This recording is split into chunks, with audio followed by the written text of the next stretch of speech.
رشدي سعيد بغدادي أباظة ولد في 3 عام 1926 في الزقازيق، مع أب مصري يعمل ضابطاً في الشرطة وأم إيطالية تدعى تيريزا لويجي.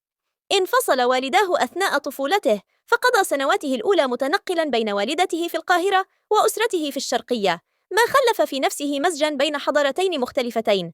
تلقى تعليمه في مدرسة سان مارك بالإسكندرية، لكن شغفه بالرياضة دفعه لمغادرة الدراسة الجامعية، حيث مارس الملاكمة وكمال الأجسام.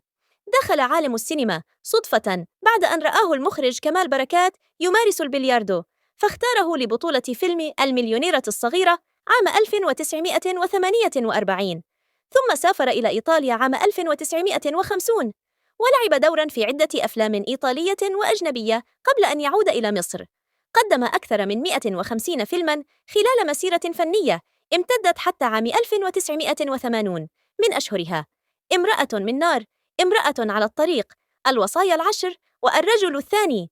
تزوج رشدي أباظة 5 مرات: تحية كاريوكا، باربارا الأمريكية، سامية جمال، صباح، نبيلة أباظة ابنة عمها، آخر زيجاته، واستمرت معه حتى وفاته. أقرب أصدقائه: وجيه أباظة ابن عمه، كان كاتم سره المقرب.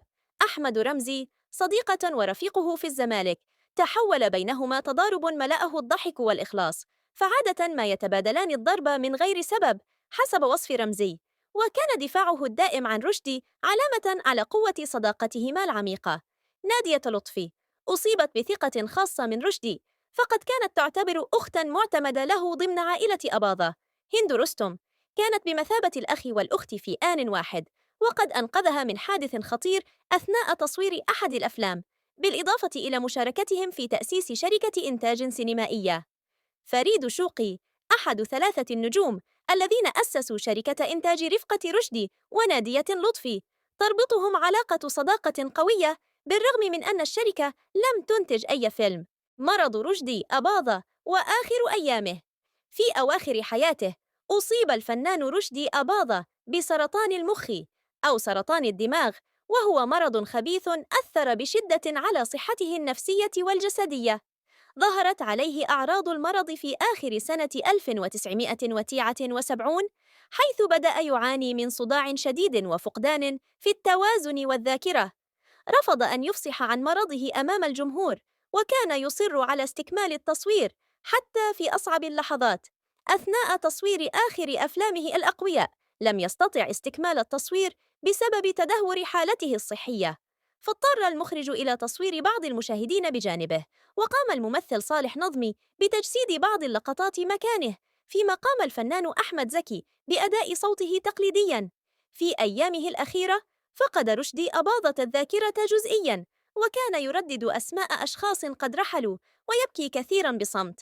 وقيل إنه لم يرى حفيده الأول الذي ولد قبل وفاته بأيام قليلة. توفي رشدي أباظة في مستشفى العجوزة بالقاهرة يوم 27 من يوليو عام 1908، وكان عمره 54 عاماً. رغم المرض والألم، ظل رشدي أباظة نجماً يحبه الجميع لشهامته وطيبة قلبه، وكان في آخر أيامه يردد: كلنا حنمشي، لكني لا أبغض شيئاً كما أبغض الوداع.